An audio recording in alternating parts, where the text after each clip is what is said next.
નમસ્કાર. ગુજરાતના તમામ ખેડૂત મિત્રોને હું નમસ્કાર કરું છું અને ખેડૂત મિત્રોને ગભરાવાની જરૂર નથી. ખેડૂત મિત્રો, હવે જે ઘટના અમે જોઈ રહ્યા છે મોબાઈલની અંદર, આ લાઈવ વિડીયોથી હું બધાને એક એક એક સલાહ આપવા માટે થઈને આ લાઈવ વિડીયો બનાવું છું. મિત્રો, મારું નામ નરેશભાઈ જાદવ છે. હું ગામ કોબ અને તાલુકો ઉનાથી વાત કરું છું. મારો ઘણીવાર ખેડૂત મિત્રોને સાથે રહીને આવા ઘણા બધા વિડીયો હું ખેડૂત મિત્રોના બનાવતો હોઉં છું, ગામ લોકોના બનાવતો હોઉં છું, તમામ ગામના વિષયો માટે બનાવતો હોઉં છું, ઉના તાલુકાની નગરપાલિકાના વિડીયો બનાવતો હોય છે.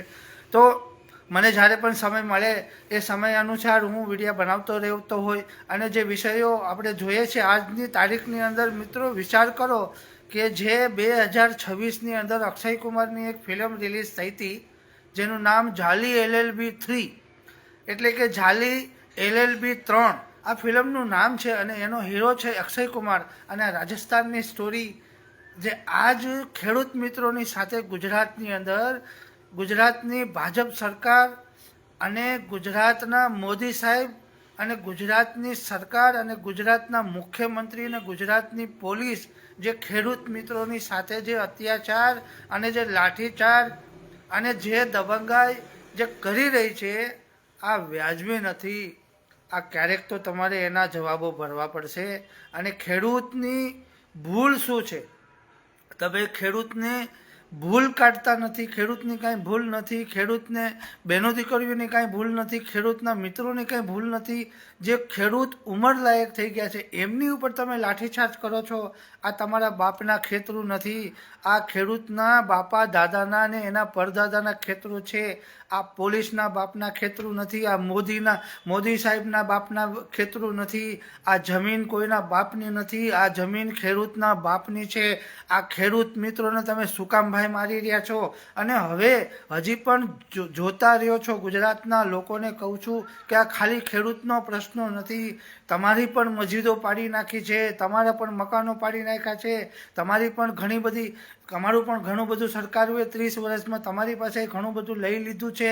તમને કંઈ આપ્યું નથી. મત લઈ જવાના અને મકાનો પાડી નાખવાના, મત લઈ જવાના, જમીનો છીનવી દેવાની, મત લઈ જવાના, લાઇટના થાંભલા રાખી દેવાના, મત લઈ જવાના. આવા તો ઘણા બધા વિષયો છે મિત્રો. અને જે દાદાગીરીને દબંગાઈ મોદી સાહેબ કરી રહ્યા છે ને ગુજરાતની અંદર, એ ક્યાંક ને ક્યાંક ટૂંક સમયની અંદર બદલાવી દેવામાં આવશે મિત્રો. હવે ખેડૂત મિત્રોની સાથે દરેક સમાજના લોકોને જોડાવવું જોઈએ. દલિત સમાજને જોડાવવું જોઈએ, મુસ્લિમ સમાજને જોડાવવું જોઈએ. દરેક સમાજના લોકોએ જોડાય અને આ આંદોલન કરવું જોઈએ. અને 7 કરોડ લોકો છે જે ગુજરાતની અંદર વસવાટ કરે છે.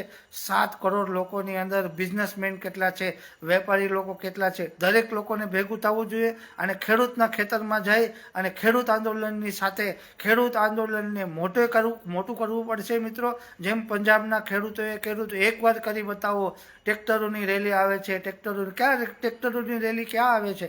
કઈ રીતે ટ્રેક્ટરોની રેલી આવશે? ક્યારે આવશે રેલી? જ્યારે ખેડૂતને જેલમાં નાખી દે છે, ખેડૂતની બેની દીકરી ઉપર પોલીસ હાથ ઉપાડે છે.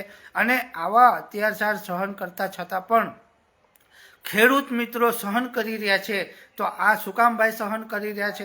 એ પોલીસના બાપની જમીન નથી, એ મોદી સાહેબની બાપની જમીન નથી, કે મોદી સાહેબના કુટુંબભાઈઓની જમીન નથી, એ મુખ્યમંત્રીના બાપની જમીન નથી, કે એ ભાજપના બાપની જમીન નથી, કે એ કોંગ્રેસના બાપની જમીન નથી. એ જમીન ગુજરાતના ખેડૂતની છે. હું પણ ગુજરાતનો છું, મારી પણ જમીન છે.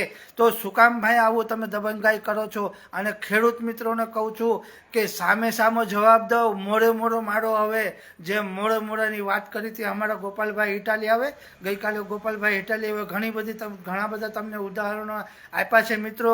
ગોપાલભાઈ તમારી વચ્ચે આવ્યા હતા અને અમે કોઈ રાજકારણની વાત નથી કરતા. હું ખાલી આ ટોપી પહેરીને વિડીયો બનાવું છું કે હું એક આમ આદમી પાર્ટીનો નેતા છું, આમ આદમી પાર્ટીનો કાર્યકર્તા છું. અને હું ટૂંક સમયમાં આપણે ગુજરાતની અંદર પાછી જ્યારે પણ 2027ની ચૂંટણી આવશે ત્યારે મિત્રો તૈયાર થઈ જાજો.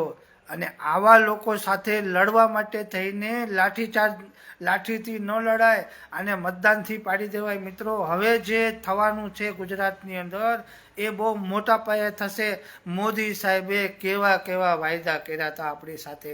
મોદી સાહેબે 2002માં શું કીધું હતું, 2012માં શું કીધું હતું, 2017માં શું કીધું હતું, 2014માં શું કીધું હતું, શું કીધું હતું, 2024માં શું કીધું હતું, ક્યાં છે, કઈ બાજુ છે મોદી સાહેબ? મોદી સાહેબના ગામમાં ખેડૂતને મોદી સાહેબની પોલીસ મારી રહી છે અને ગુજરાતના ખેડૂત માર ખાઈ રહ્યા છે.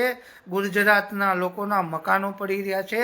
ગુજરાતના દરેક સમાજના લોકોની સાથે દબંગાઈ થઈ રહી છે. અને નેતાઓ, બધા ભાજપના નેતાઓને કહું છું કે ખેર નથી તમારી. આ હું ઉના તાલુકાથી બોલું છું, ગામ કોપથી બોલું છું, અને ઉના તાલુકાના કેસી રાઠોડને પણ કહું છું કે ભાઈ, હવે તો ક્યારેક તો તમે ખેડૂત, તમે ખેડૂત નેતા કરીને જે તમે ભાજપમાં ભાગી જાઓ છો અને ભાજપની લાલચુ વેડા કરો છો ભાજપમાં જઈને, તો તમને પૈસાની લાલચ માટે થઈને આ ખેડૂતની જમીન, ખેડૂતની જમીન તમારા બાપની નથી, ખેડૂતના બાપની છે. એ તમે શેના ભાઈ એની સાથે દબંગાઈ કરો છો? એને ખેડૂતને જમીન આપવી હશો તો આપશે, નહીં તો તમારા થાંભલા તમારે જ્યાં નાખવા હોય ત્યાં નાખી શકો છો. ખેડૂતના ખેતરમાં જ કેમ તમારે થાંભલા નાખવા છે? થાંભલા નાખીને ખેડૂતની જમીન લઈ લેવી છે, એનો પરિવાર બરબાદ કરવો છે તમારે. અને દરેક મિત્રોને કહું છું, દરેક સમાજને કહું છું, ગુજરાતના દલિત સમાજને કહું છું, હું પણ દલિત સમાજથી આવું છું, ગુજરાતના દરેક દલિત સમાજના લોકોને કહું છું ને દલિતના જેટલા પણ સંઘ હોય આપણા ગુજરાતની અંદર, ખેડૂતની સાથે જોડાઈ જાઓ અને પાડી દો ભાજપ સરકારને.